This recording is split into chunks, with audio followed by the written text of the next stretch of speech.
This is Math 432, Applied Combinatorics. I'm Professor Asaf, and today we're going to be talking about the partition generating function. So remember that the number of partitions of n is denoted by p of n. So this is number of sequences, lambda 1 greater than or equal to lambda 2, and so on up to some endpoint, lambda k greater than 0, such that if you add up the lambdas, which are called the parts, you're going to get n. So it's weakly decreasing sequences of positive integers that add up to n. We can do some examples. So let's do an example and let's count p of 5. So this is something we've done before. So how are we going to make a partition of 5? Well, we could have one part that's length 5. That's one way we could do it. What else could we do? Well, we could have a part of length 4 and a part of length 1 stacked up on top. We could have a part of length 3 and part of length 2. But there's another way that we could have a part of length 3. We could have two parts of length 1. So here I can just count the number of studs to see the total size of my partition. And of course, there's only one way I could do it with 5 because there's no other choices. With 4, I can only have a partition of 1 left. But with 3, here I can have 1, 1, or 2 as my next part. So that's all the ways I can have it with 3 as my biggest part. What if my biggest part is 2? I could have 2 of them and then add a 1 to get a little bit more. Or I could have a 2 and then a whole tower of 1s. 2, 1, 1, 1. That's another way I could do it. Or I could have this. 5 1s all stacked up together, so I can just count 1, 2, 3, 4, 5, 6, 7. P of 5 is equal to 7. But the way that we've constructed these partitions is actually important, and it tells us something interesting. So let's write down our partitions, keeping in mind where the parts are. This is what's going to help us as we start to come up with a generating function. We have a part of size 5. We have a purple part of size 4. Where are the parts of size 3? So I've got a 3 here and a 3 here. Got some 2s. 3 comes with a 2. Or I could have down here, I have a 2 and a 2, or a 2. And white won't show up on white, so we'll just pretend the white's black for a moment. And this will finish off our partitions. 3 there. 1, 2, 3, 4, 5. So these are the 7 partitions of 5. So if we want to come up for a formula for the generating function, it really helps to think about it in terms of this structure as to what the sizes of the parts are.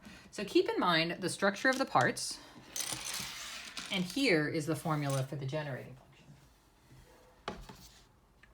The ordinary generating function for integer partitions, by definition, it is this. X to the n comes with the coefficient that counts the number of partitions of n, and it is an infinite product of 1 over 1 minus x to the I. Why would that be the case? Well, think about what is 1 over 1 minus x to the I. So 1 over 1 minus x to the I. Just using the expansion that we know for 1 over 1 minus x and substituting this, we get 1 plus x to the I plus x to the I squared plus x to the I cubed, and so on and so forth. It's this infinite series. So the way that I can think of the terms here, I can think about, well, what's the term for I equal 1? It's 1 over, well, instead of writing it the way that it's written there, let's go ahead and write it in its expanded form. So I'm going to have 1 plus x squared, and so on. That's my I equal 1 term. What's my I equal 2 term? Well, that's going to be 1 plus x squared plus x cubed. I'm sorry, x to the 4th, and so on.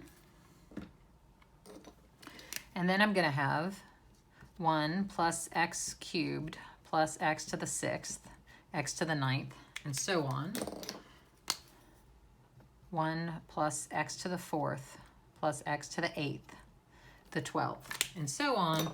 And the last one that I'll do just for completeness of this example is 1 plus x to the 5th plus x to the 10th plus 15th, and so on. So this is going to keep going on forever, right?